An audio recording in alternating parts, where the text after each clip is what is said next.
കരുണ എന്നത് നാം അർഹിക്കുന്നതായ തിന്മ നമുക്ക് നൽകാതിരിക്കുന്നതാണ്. Kindness is something that the evil which we deserve is not meted out to us. അഥവാ നാം ചെയ്തതായ തെറ്റിനും നമ്മുടെ പാപത്തിനും നമ്മുടെ അവിശ്വസ്തതയ്ക്കും നമുക്ക് നൽകേണ്ട ശിക്ഷ തിന്മ നാം അർഹിക്കുന്നതാണെങ്കിലും തരാതിരിക്കുന്ന ദൈവത്തിൻ്റെ കരുണയെന്ന് പറയാം. In other words, for the evils, for the unrighteousness, for the sins that we commit, we deserve evil or punishment, but the Lord is not meting out the same to us. എന്നാൽ കൃപ എന്നതോ നാം അർഹിക്കാത്തതായ നന്മ നമുക്ക് തരുന്നതാണ്. But grace is something undeservedly bestowed upon us. നാം ആരുന്നിൻ്റെയും ദൈവത്തിൽ നിന്ന് യാതൊരുവിധമായ നന്മയും പ്രാപിപ്പാൻ സ്വീകരിപ്പാൻ യോഗ്യരേ അല്ല. None of us is worthy to entertain, to receive, get any good from the Lord. ഇന്ന് നമുക്ക് എന്തെങ്കിലും ഭൗതികമായോ ആത്മീയമായോ നന്മയുണ്ടെങ്കിൽ ഇതെല്ലാം അർഹിക്കാത്തതാണ്, ഇത് ദൈവം തന്നതാണ്, അത് ദൈവത്തിൻ്റെ കൃപയാണ്. Today, if we enjoy any kind of blessing, materially, spiritually, that is conferred upon us undeservedly. അരുളെന്നും ഇതിനെ വാക്ക് പറയാം. സംസ്കൃതത്തിൽ പ്രസാദം എന്നുള്ള വാക്കാണ് കൃപയ്ക്ക് കൊടുത്തിരിക്കുന്നത്. In Sanskrit, the word used is prasad for grace. കൃപ കൂടെ ഇരിക്കട്ടെ എന്ന്. May grace be with you all. അതെ, കൃപ നമ്മോടുകൂടെ ഇരിക്കട്ടെ എന്ന് ആശംസിപ്പാൻ കാരണം എന്താണ്? What is the reason that it is wished grace be with all? ഈ കൃപ നമ്മോടുകൂടി ഇരുന്നാൽ നമുക്ക് അതിനാലുള്ളതായ പ്രയോജനം എന്താണ്? If this grace is with us, and what is the good that we can enjoy? നാം ദൈവത്തോട് ചേർന്ന് ജീവിപ്പാൻ തീരുമാനിച്ച ശേഷം ഇതുവരെയും കൃപ നമുക്ക് എന്തെല്ലാം ചെയ്തിരിക്കുന്നു? After deciding to join the Lord and continue our life, what has been done in our life by the same grace? ഇത് നാം ചിന്തിക്കുകയും പഠിക്കുകയും ചെയ്താൽ വളരെ വിശാലമായ ഒരു വിഷയമാണത്. When we think and learn of the same, that is a detailed subject. എങ്കിലും ദൈവത്തിന് കൃപ ചെയ്യുന്ന ഏതാനും ചില കാര്യങ്ങൾ പറഞ്ഞു എന്റെ വാക്കുകളെ അവസാനിപ്പിക്കും. But still, I would like to just highlight a few things which are done by the grace of God and wind up this message. എഫേസ്യർക്കെഴുതിയ ലേഖനം 2-ാം 4-5 വാക്യങ്ങളിൽ Coming to Ephesians chapter 2 verses 4 and 5, കൃപ നമ്മളെ രക്ഷയിലേക്ക് കൊണ്ടുവരുന്നു എന്ന് രേഖപ്പെടുത്തിയിരിക്കുന്നു. we read, this grace brings us unto salvation. But God, who is rich in mercy, for his great love wherewith he loved us, even when we were dead in sins, hath quickened us together with Christ. By grace ye are saved. കരുണാസമ്പന്നനായ ദൈവമോ നമ്മെ സ്നേഹിച്ച മഹാസ്നേഹം നിമിത്തം അതിക്രമങ്ങളാൽ മരിച്ചവരായിരുന്ന നമ്മെ ക്രിസ്തുവിനോടുകൂടെ ജീവിപ്പിക്കുകയും കൃപയാലത്രേ നിങ്ങൾ രക്ഷിക്കപ്പെട്ടിരിക്കുന്നു. ഈ വേദഭാഗത്തിൽ കൃപയാൽ നാം രക്ഷിക്കപ്പെട്ടിരിക്കുന്നു എന്ന് കാണുകയും, It is in this context we read, we are saved by grace. നാം രക്ഷിക്കപ്പെടേണ്ടതിന് ദൈവത്തിന്റെ കൃപയത്തെ മുഖാന്തരമായി. Therefore it is for our salvation the grace of God became അല്ലെങ്കിൽ instrumental. നാം ആരും തന്നെയും ഈ നന്മയ്ക്ക് രക്ഷയ്ക്ക് അർഹതയുള്ളവരായിരുന്നില്ല, നാം പാപികളായിരുന്നു. In other words, none of us was worthy for this grace because we were sinners. അല്ല, ഇപ്പോഴും നാം വിശുദ്ധനെന്ന് നമ്മളെ തന്നെ അവകാശപ്പെടാൻ ഒരർത്ഥത്തിൽ കഴിയുമോ? Further, to a certain extent, can we claim even today we are holy? നാം എല്ലായ്പ്പോഴും ദൈവസന്നിധിയിൽ നമ്മളെ തന്നെ താഴ്ത്തി, കർത്താവേ ഈ പാപിയാനോട് കരുണ തോന്നണമെന്ന് പ്രാർത്ഥിക്കുന്നതിൽ ഒരു തെറ്റുമില്ല. Always we humble ourselves in the presence of God and make the prayer unto him, O Lord, have compassion upon the sinner.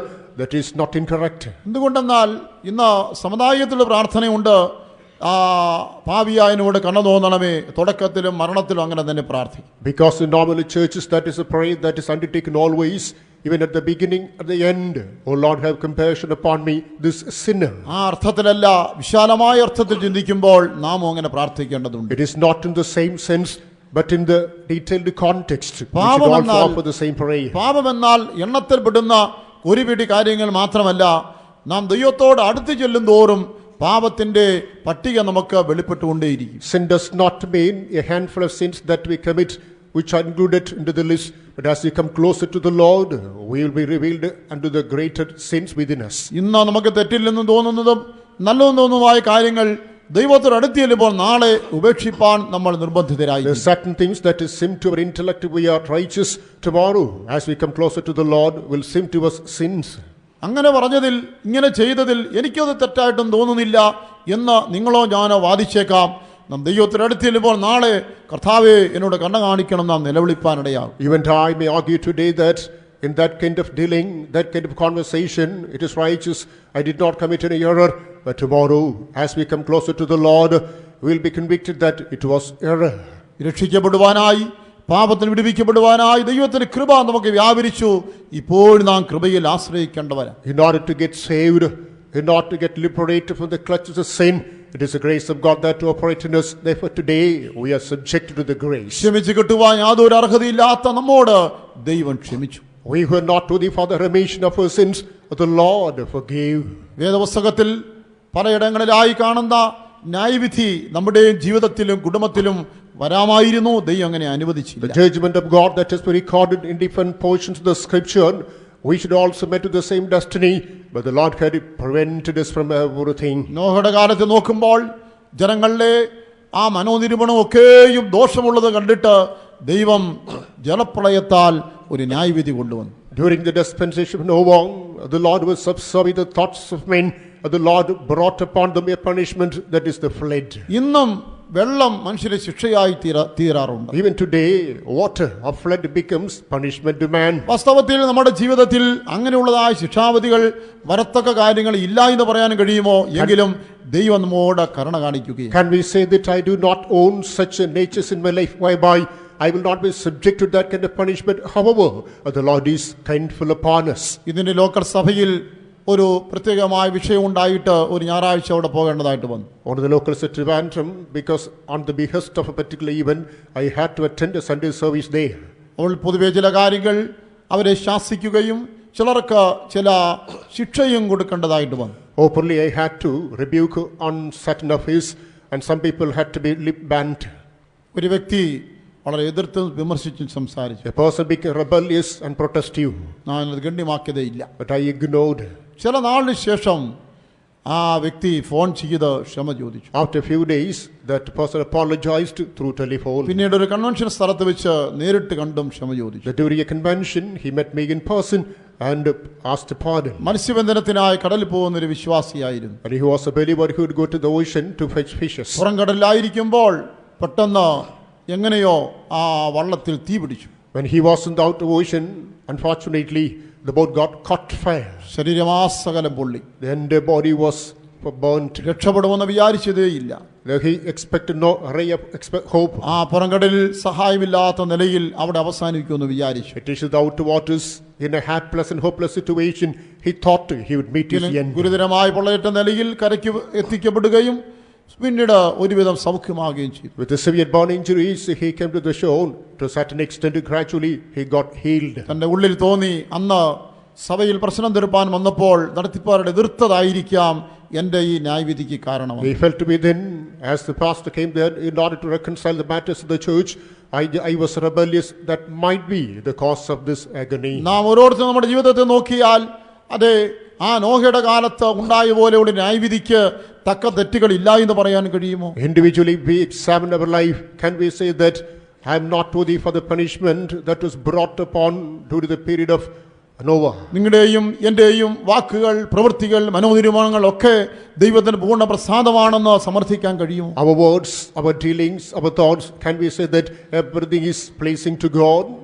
എങ്കിലും നമ്മുടെ അകൃത്യത തക്കവണ്ണം ചെയ്യാതെ ദൈവം നമ്മളോട് കരുണ കാണിക്കുകയും However, the Lord is not vindictive on our own trespasses, and He is compassionate. അതിന് തക്ക ശിക്ഷാവിധി നൽകാതെ അവന്റെ കൃപ നമ്മളെ രക്ഷിക്കുകയും The Lord is not meting out punishment. Instead, the Lord shows His mercy. Sodom പട്ടണത്തിന്റെ അവസ്ഥയും അങ്ങനെ The തന്നെയായിരുന്നു. same was true of the state of Sodom. അവിടുത്തെ പാപം അത് നിമിത്തമുള്ളതായ ഭക്തന്മാരുടെ നിലവിളി സ്വർഗ്ഗം വരെ എത്തി.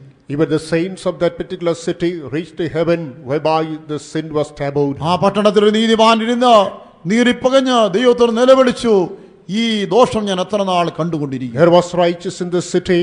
He was burnt within. He was praying and crying unto the Lord, how long can I tolerate this? ഇതെല്ലാം കാണുന്ന, ഇതെല്ലാം അറിയുന്ന ഒരു ദൈവം ഇല്ലേ? ആ ദൈവം ഇതിനൊന്നും ചെയ്യുകയില്ലേ എന്ന് ആ ഭക്തൻ വിളിച്ചു ചോദിച്ചു. Again that man cried and asked unto the Lord, is there not a God who beholds everything? Is there not a God who sees everything?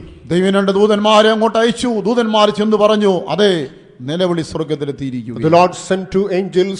The angels came and said, your cry reached to heaven. അതിന് ഫലമായി ആ സോദോമിൽ അതിന് മുൻപ് പിൻപ് ഇല്ലാത്ത വിധത്തിലുള്ള അതിക്രൂരമായ ശിക്ഷാവധി ഇറക്കുവാൻ ഇടയായി. Consequently, the most formidable punishment came upon Sodom, which was unprecedented in the history of the city. ഒരു പക്ഷേ സോദോമിലെ പാപം നമ്മുടെ ജീവിതത്തിൽ ഇല്ല എന്ന് വരികിലും നാം നിമിത്തം മറ്റാരെങ്കിലും ദൈവത്തോട് നിലവിളിക്കത്തക്ക ഏതെങ്കിലും തെറ്റുകൾ നമ്മുടെ ജീവിതത്തിലുണ്ടോ? Sometimes we may have the sin that is equal to the sin of Sodom.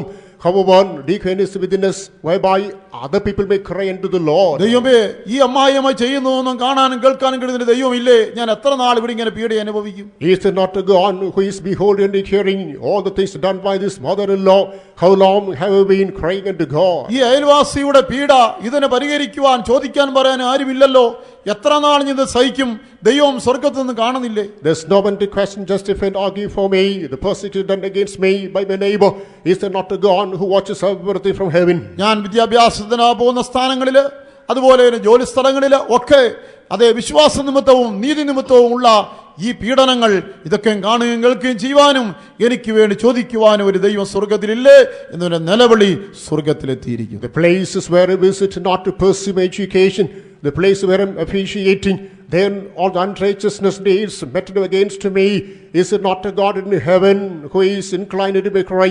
Keep in mind, your cry has നാം reached heaven. ആരെങ്കിലും നിമിത്തം നമ്മുടെ കുടുംബാംഗങ്ങളോ അയൽവാസികളോ സഭാവിശ്വാസികളോ നിലവിളിക്കേണ്ടി വന്നാൽ അത് ന്യായമാണെങ്കിൽ ദൈവം ഇറങ്ങുക തന്നെ ചെയ്യും. Because of us, if any one of the family members, other members of the church, or the society may have to cry, keep in mind, because of the same, God will come down. അങ്ങനെ എത്രയോ തവണ സോദോമെന്ന പോലെ ന്യായവിധി ഇറങ്ങേണ്ടിയിരുന്നു. പക്ഷേ ദൈവത്തിന്റെ കൃപ നമ്മളെ അതിൽ നിന്ന് ഇപ്പോൾ രക്ഷിച്ചിരിക്കുന്നു. Like unto Sodom, on many occasions, the punishment of God should have been brought upon us, but the Lord has been lenient and be merciful upon us. മിസ്രയീമിലേക്ക് അർദ്ധരാത്രി ദൈവം ഒരു സംഹാരദൂതനെ അയച്ചു. The Lord sent an angel destruction in the midnight to Egypt. ദൈവം സ്വയം പറഞ്ഞു, ഇതല്ലാതെ ഇനി വേറൊരു മാർഗമില്ല. Lord himself said, there is no other alternative than this. എന്റെ ജനത്തെ ആരാധിപ്പാൻ വിട്ടയക്കണം ഞാൻ എത്ര പ്രാവശ്യം പറഞ്ഞു. ഏതെല്ലാം ലഘു ന്യായവിധികൾ വരുത്തി, അല്പം ഗുരുവായിട്ടുള്ളവരെ വരുത്തി, എന്നിട്ടും കേൾക്കുന്നില്ല. ഇനി ഇതല്ലാതെ വേറെ പോകാൻ വഴിയില്ല. On many occasions I asked them to leave my people to worship me. I sent a punishment lighter, even stronger, but this is a last resort. അർദ്ധരാത്രിയിൽ സംഹാരദൂതൻ വന്നു. അതേ, എല്ലാ വീടുകളിലും മരണമുണ്ടായി, നിലവിളി ശബ്ദമുയർന്നു. In the dead of night, the angel destruction came. In every home there was wailing, there was a death, there was weeping. ഞാൻ ചോദിക്കട്ടെ, ആരാധനയോടെ ബന്ധത്തിൽ നീ ആരെയെങ്കിലും പരിഹസിക്കുന്നുണ്ടോ, നിന്ദിക്കുന്നുണ്ടോ? Let me ask, in connection with the worship, are you mocking and making ridiculous comments upon anybody? ദൈവത്തെ ആരാധിച്ച് മുൻപോട്ട് പോകുന്നതിന് തടസ്സമായിട്ടുള്ള വിമർശനങ്ങളോ വാക്കുകളോ എതിർപ്പുകളോ നീ ആരോടെങ്കിലും ചെയ്യുന്നുണ്ടോ? Are you making any kind of utterance that is mocking or criticizing, whereby others find it difficult to move forward in this spiritual journey? സത്യദൈവത്തെ ആരാധി മുൻപോട്ട് പോകാൻ കഴിയാത്ത തരത്തിലുള്ള അബദ്ധത്തിൽ മറ്റുള്ളവർക്ക് തടസ്സങ്ങൾ ഉണ്ടാക്കുന്ന വ്യക്തിയായി നീ കാണപ്പെടുന്നുണ്ടോ? Or you become a person who is hampering the spiritual progress of others in this spiritual journey? ഒരു മരണം കൊണ്ടല്ലാതെ ഇതിന് ന്യായവിധി ഒഴിഞ്ഞു പോകുകയില്ല. Except death, you cannot escape this punishment. ഒരു സംഹാരദൂതൻ അർദ്ധരാത്രിയിൽ നിന്റെ വീട്ടിൽ കയറി ഇറങ്ങേണ്ടതായിട്ട് വരും. The dead of night, the angel destruction may have to visit your home. പക്ഷേ ദൈവത്തിന്റെ കൃപ അങ്ങനെയുള്ള ന്യായവിധിയിൽ നമ്മളെ രക്ഷിച്ചിരിക്കുകയാണ്. Lo, the mercy of God has rescued us, freed us from such indignation. അതേ, നോഹയുടെ കാലത്ത് ചെയ്തതുപോലെയും സോദോം ഗോമോറ ചെയ്തതുപോലെയും മിസ്രയീമിൽ ചെയ്തതുപോലെയും ദൈവത്തിന് നമ്മോട് ചെയ്യാമായിരുന്നു. എന്നാൽ അവന്റെ കൃപ നമ്മളെ എല്ലാറ്റിനും ഒരു വിടുതല തന്നിരിക്കുന്നു. As in the days of Noah, as in the city of Sodom and Gomorrah, as in the land of Egypt, the Lord could have done against us, but it is the matchless mercy of God that has forgiven ഈ everything. കൃപ ക്രിസ്തുവിലാണ് ദർശിക്കാൻ കഴിയുന്നത്. We can meet this grace in Christ. മോശ മുഖാന്തരം ന്യായപ്രമാണമെന്നെങ്കിൽ യേശു ക്രിസ്തു മുഖാന്തരം കൃപ ലോകത്തിൽ വെളിപ്പെട്ടെന്ന്. The law was given through Moses, through Lord Jesus Christ. Grace was revealed to mankind. അവന്റെ നിറവിൽ നമുക്ക് കൃപമേൽ കൃപ ലഭിക്കുകയായി. Therefore, it is in His fullness we can get grace after grace. അതുകൊണ്ട് പഴയ നിയമകാലത്ത് കൃപ ഇല്ലായിരുന്നു എന്ന് പറയുവാൻ സാധ്യമല്ല. Therefore, we cannot establish that people of Old Testament did not have the mercy of God. അവിടെ വ്യക്തിപരമായ നല്ല മനുഷ്യർക്ക് കൃപ ലഭിച്ചിരുന്നു. We understand personally, even saintly people got the grace of God. നോഹയെക്കുറിച്ച് വായിക്കുമ്പോൾ അവന് ദൈവത്തിന്റെ ദൃഷ്ടിയിൽ ആ കൃപ ലഭിച്ചെന്നാണ് വായിക്കുന്നത്. Regarding Noah, we read, Noah got the grace in the sight of God. മോശയോട് ദൈവം പറയുന്നു, ഞാൻ നിന്നോട് കൃപ തോന്നിയിരിക്കുന്നു. Further, the Lord was speaking to Moses, I have been merciful upon thee. ഒരു പ്രത്യേകത, ഇതെല്ലാം വ്യക്തിപരമായ കൃപ മാത്രമായിരുന്നു. There is one difference. These are all personal manifestations of grace. അതും ദൈവത്തിന് ഒരുവൻ നീതിമാനാണെന്ന് വിശ്വസ്തനാണെന്ന് തോന്നുകയാൽ ഉള്ള കൃപ മാത്രമായിരുന്നു. But the Lord is convinced one is faithful, righteous.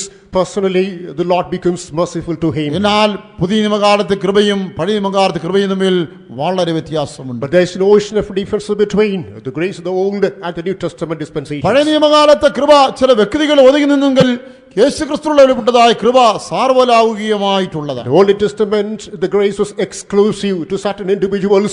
Coming to the New Testament, that is common to all. പഴയ നിയമകാലത്തെ കൃപ നല്ല മനുഷ്യർക്കും നീതിമാന്മാർക്കും ഭക്തന്മാർക്കും മാത്രം കൊടുത്തെങ്കിൽ പുതിയ നിയമകാലത്ത് ഏത് മനുഷ്യർക്കും കൃപ ദൈവം കൊടുത്തിരിക്കുകയാണ്. God had given His grace exclusive upon the righteous, good and proper people during the Old Testament period.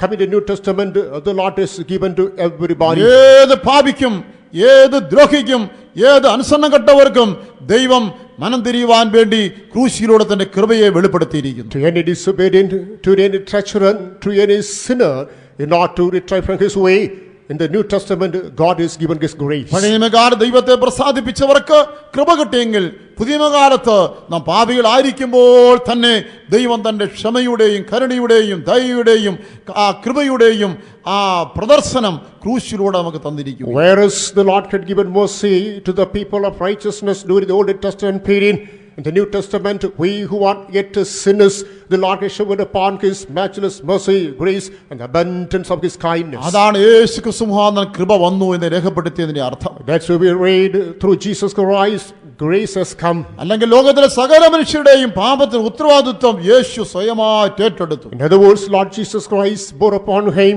the entire responsibility of the sin of all mankind under the sun. നമ്മുടെ പാപത്തിന് ശിക്ഷ അവൻ സ്വയമേവ ഏറ്റെടുത്ത് നമ്മളെ അതിൽ നിന്ന് കൃപയാൽ വീണ്ടും രക്ഷിച്ചിരിക്കുകയാണ്. Punishment of our sin He Himself voluntarily bore upon, and He had delivered us by His grace. പാപത്താൽ പിശാചിനെ വിൽക്കപ്പെട്ട നമ്മളെ അവൻ സ്വന്തം രക്തത്താൽ വിലയ്ക്ക് വാങ്ങി. We who were sold to the devil by means of our sin, He has shed His own blood and ransomed. വെളിപ്പാട് പുസ്തകം 5-ാം അധ്യായം 9-10 വാക്യങ്ങളിൽ അർക്കപ്പെട്ട കുഞ്ഞാടിന്റെ രക്തത്താൽ നമ്മളെ വിലയ്ക്ക് വാങ്ങി. അങ്ങനെ ഒരു വലിയ സ്തുതിയും മഹത്വവും നിത്യതയിൽ കേൾക്കുന്നതായി രേഖപ്പെടുത്തിയിരിക്കുന്നു. Coming to the book of Revelation, chapter 5, verses 9 and 10, we understand the blood of the lamb was, the blood of the slain lamb was spread, whereby we have redeemed. And they sung a new song, saying, Thou art worthy to take the book, to open the seals thereof, for thou wast slain, and hast redeemed us to God by thy blood out of every kindred and tongue and people and nation, and hast made us unto our God kings and priests, and we shall reign on the earth. പുസ്തകം വാങ്ങുവാനും അതിന്റെ മുദ്ര പൊട്ടിപ്പാനും നീ യോഗ്യൻ. നീ അറുക്കപ്പെട്ടു. നിന്റെ രക്തം കൊണ്ട് സർവ്വഗോത്രത്തിലും ഭാഷയിലും വംശത്തിലും ജാതിയിലും നിന്നുള്ളവരെ ദൈവത്തിനായി വിലയ്ക്ക് വാങ്ങി. ഞങ്ങളുടെ ദൈവത്തിന് അവർ രാജ്യവും പുരോഹിതന്മാരുമാക്കി വെച്ചു. അവർ ഭൂമിയിൽ വാഴുന്നു എന്നൊരു പുതിയ പാട്ട് അവർ പാടുന്നു. ഇവിടെ അർക്കപ്പെട്ട കുഞ്ഞാട് ചെയ്ത പ്രവൃത്തി എന്തെന്ന് രേഖപ്പെടുത്തി നിത്യതയിൽ അവർ ഗാനമായിട്ട് ആലപിക്കുകയാണ്. In this passage recorded as to things done by the lamb that is slain, and eternity they sing it as a song. നീ അറുക്കപ്പെട്ടു, നിന്റെ രക്തം കൊണ്ട് നീ വിലയ്ക്ക് വാങ്ങി എന്ന് എഴുതിയിരിക്കുന്നു. Thou art slain, and with thy blood they have bought for a price. നാം എങ്ങനെയാണ് കൃപയാൽ രക്ഷിക്കപ്പെട്ടെന്ന് പറയുന്നത്? And why it is said that we are saved by the grace? യേശു തന്റെ രക്തത്താൽ വിലയ്ക്ക് വാങ്ങിയതുകൊണ്ട്. Jesus Christ has bought us for a price. അല്ലെങ്കിൽ അവൻ വില ആർക്കാണ് കൊടുത്തത്? In other words, whom did He give the price? ക്രിസ്തു ആർക്കാണ് വില കൊടുത്തത്? To whom did Christ offer the price? പിശാചാനാണോ കൊടുത്തത്? Is to the devil? അതോ ദൈവത്തിനാണോ കൊടുത്തത്? Or is to God? എന്നാൽ അങ്ങനെയല്ല അവിടെ അതിന്റെ അർത്ഥം. But the meaning is quite different. വില കൊടുക്കുക എന്നതിന് പല അർത്ഥം നമുക്ക് കൊടുക്കാൻ കഴിയും. Offering the price can be attributed with different meanings. അവിടെ വില എന്നതിന്റെ അർത്ഥം പ്രൈസ് അല്ല, സാക്രിഫൈസ് ആണ്. The price, the term here means a sacrifice. അതായത് ഒരു സാധനം വാങ്ങുവാനായിട്ട് ഒരാൾ വിലയായിട്ട് കുറെ പണം കൊടുക്കാം.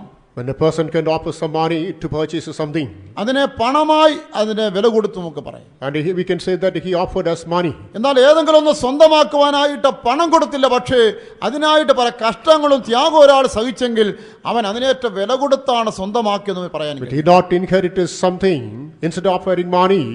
If he undergoes some sufferings, heartfelt sacrifices, that's also called offering a price. നമ്മുടെ കർത്താവ് നമ്മളെ വിലയ്ക്ക് വാങ്ങിയെന്ന് പറഞ്ഞാൽ അവൻ നമുക്ക് വിലയായി പണം ആർക്കെങ്കിലും കൊടുത്തെന്നല്ല. When our Lord bought us for a price, that doesn't mean he can offer money to purchase. പാപത്തിൽ നിന്നും ശാപത്തിൽ നമ്മളെ വീണ്ടെടുക്കുവാൻ, പിശാചിന്റെ അധികാരത്തിൽ നമ്മളെ വിടുവിക്കുവാൻ അവൻ ത്യാഗം സഹിക്കേണ്ടി വന്നു, കഷ്ടം സഹിക്കേണ്ടി വന്നു. Not to redeem us from sin, curses, and the power of darkness, he had to undergo sacrifices.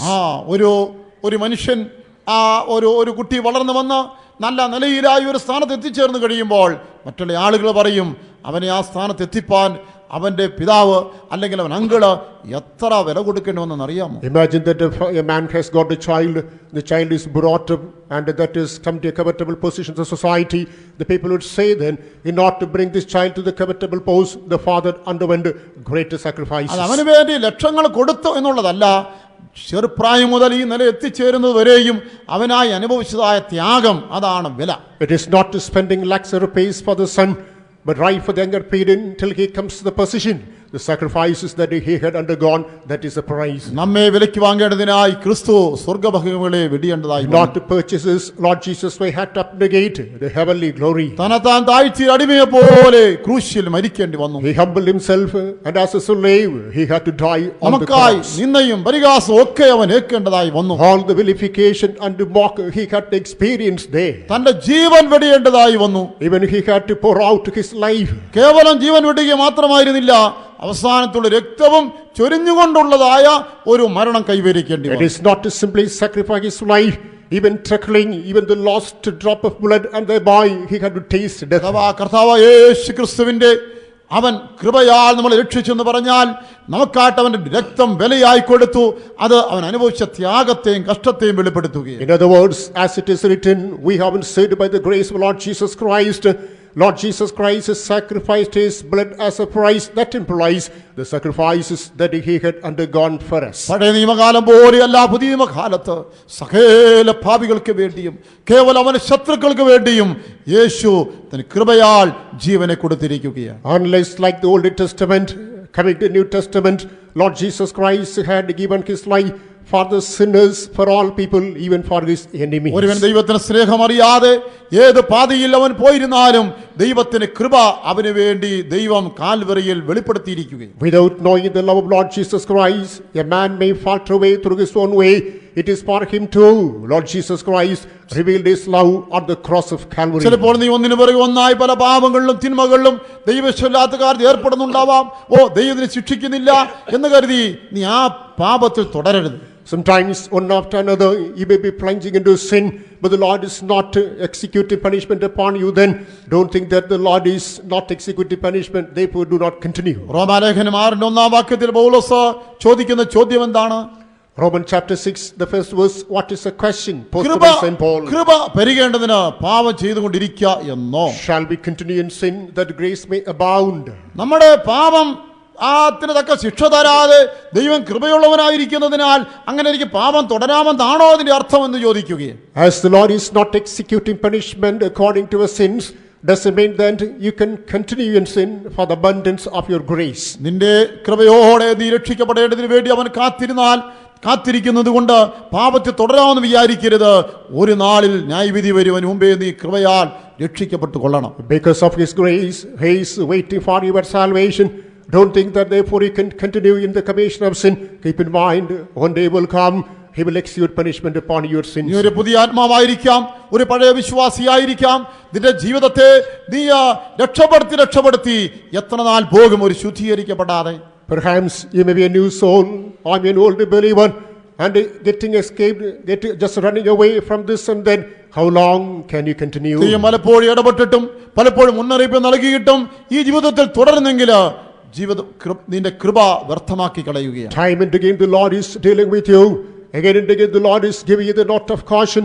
However, you are ignoring and making way in the grace of ചിലരുടെ God. വിചാരം എനിക്ക് അതൊക്കെ ഒന്നും സാരമില്ല, എനിക്ക് അഡ്ജസ്റ്റ് ചെയ്ത് നിൽക്കാൻ അറിയാവുന്നതാണ് പറയുന്നത്. Some people feel that it's no matter, I know how to manage it. തവളയുടെ കാര്യം പറഞ്ഞതുപോലെ Like the story of the frog. തവളയ്ക്ക് വെള്ളത്തിലും ജീവിക്കാൻ അറിയാം, കരയിലും ജീവിക്കാൻ It അറിയാം. can live in the water, on the ground. കാലാവസ്ഥക്കനുസരിച്ച് പരിസ്ഥിതിക്കനുസരിച്ച് അങ്ങനെ നിറം മാറാനും ഒക്കെ ഇതിന് നല്ല കഴിവാണ്. According to ecological conditions and environmental climate, it can change it is set up. വെള്ളത്തിൽ കിടക്കുമ്പോൾ നല്ല തണുപ്പാണല്ലോ, അതനുസരിച്ചും ജീവിക്കും. കരയിൽ കയറുമ്പോൾ നല്ല ചൂടാണ്, അതനുസരിച്ചും ജീവിക്കും. As it is in the water, according to the coldness, it can sustain. Then coming to the ground, because of the warmth, it can adjust. ശരീരത്തിലെ ടെമ്പറേച്ചർ അഡ്ജസ്റ്റ് ചെയ്യാനൊരു വിശേഷ കഴിവാണ്. So it has got a special capacity to adjust with the climate. ഒരിക്കൽ കുറെ ശാസ്ത്രജ്ഞന്മാരെ തവളയെ നിരീക്ഷിച്ചതായിട്ട് വായിച്ചിട്ടുണ്ട്. I read that once scientists observed a frog. ഒരു തവളയെ ഒരു പാത്രത്തിലെ വെള്ളത്തിൽ ഇട്ടിട്ട് അവർ പയ്യെ ചൂടാക്കി പോയി. A frog was kept in water in a vessel, and gradually they started boiling the water.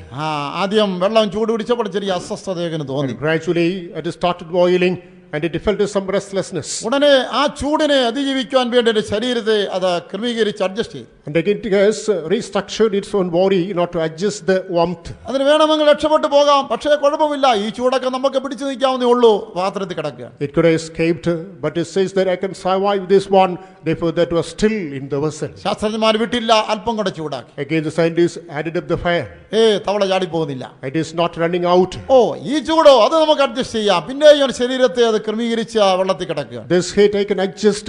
Again that is positioning its own body. ഇങ്ങനെ ചൂടാക്കിക്കൊണ്ട് ചൂട് വർദ്ധിച്ചു വന്നു. And that was boiled, heat got mounted up. തവള തന്റെ ശരീരത്തെ adjust ചെയ്തുകൊണ്ടിരുന്നു. And this frog was adjusting to the ഒടുവിൽ atmosphere. വെള്ളം തിളച്ചു, തവള ചത്തുപോയി. Finally the water boiled and the frog died. തവളയ്ക്ക് എന്താ സംഭവിച്ചത്? You know what happened to the frog? ആ ചെറിയ പാത്രത്തിൽ നിന്ന് ഒന്ന് ചാടിയാ കുതിച്ച രക്ഷപ്പെട്ടു പോകാനുള്ളതേ The ഉള്ളൂ. small vessel that jumped out and rescued itself. പക്ഷെ തവളയ്ക്ക് ഒരു മിഥ്യാബോധം, ഈ വെള്ളം എത്ര ചൂടായാലും അതനുസരിച്ച് നിൽക്കാൻ കഴിവുണ്ടെന്ന്, പക്ഷേ ഒരു പരിധി കൂടുതൽ സാധിക്കത്തില്ലെന്ന് അത് അറിഞ്ഞില്ല. But he had a foolish thought that even though the water is boiled to any level, it could sustain, overcome.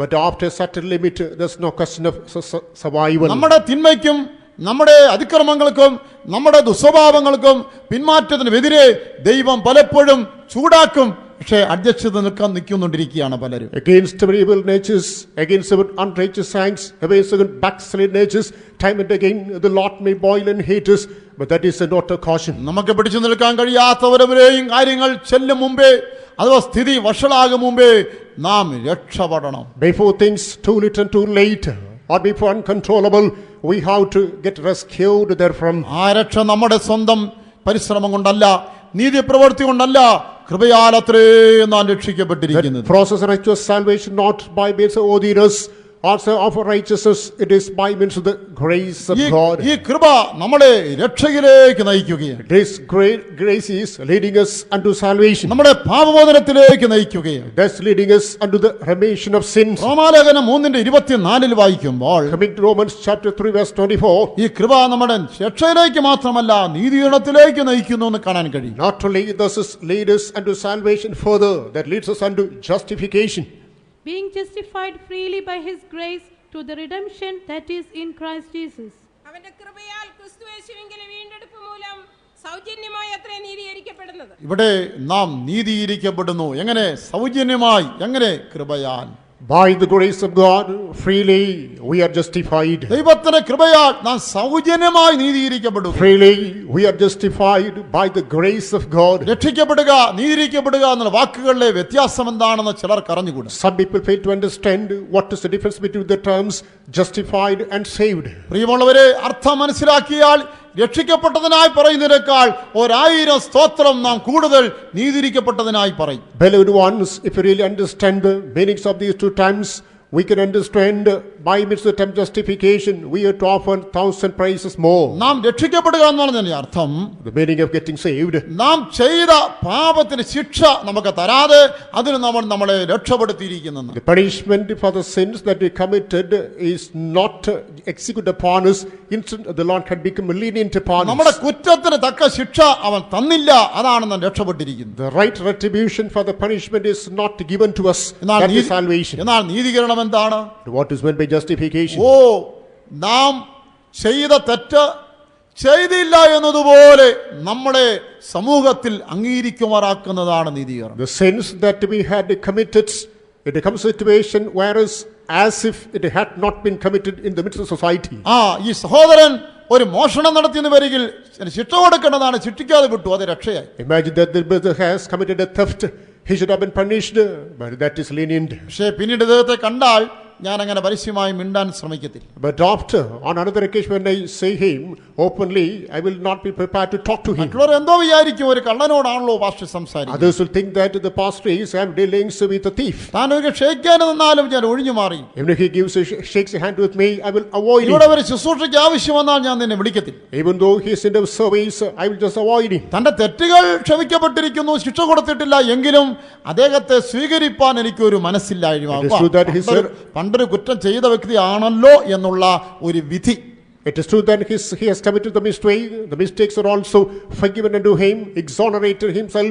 However, the prejudgment already he had committed the crime. ഇദ്ദേഹത്തെ രക്ഷിക്കുക മാത്രമല്ല നീതീകരിക്കുകയും ചെയ്താൽ അങ്ങനെ ഒരു തെറ്റ് ആയുഷ്കാലത്ത് ചെയ്തിട്ടില്ലാത്ത വ്യക്തിയെ പോലെ അംഗീകരിക്കുകയാണ്. The process is not only saving him, coming to extra justifying means in the lifetime it becomes a situation as if he had not committed that crime. പ്രിയമുള്ളവരെ, നമ്മുടെ ശിക്ഷ ഒഴിവായത് മാത്രമല്ല, നമ്മുടെ എത്രയോ പാപം ചെയ്തവരാണെങ്കിലും ഈ പാപം ഒന്നും ചെയ്യാത്തവരെ പോലെ പിതാവിന് മുൻപാകെ യേശു നമ്മളെ നീതീകരിച്ചുകൊണ്ട് നിർത്തിയിരിക്കുന്നു. Beloved ones, the Lord is not only exonerating our own crimes, but even he presents us before the Lord in the capacity as if we had never committed that crime. അതാണ് മുടിയനായ പുത്രൻ മടങ്ങി വന്നപ്പോൾ ഒന്നും കുറച്ചില്ല.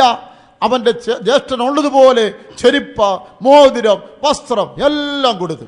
That's what is taking place in the case of the prodigal son. As he made a comeback, that he was wanting to him.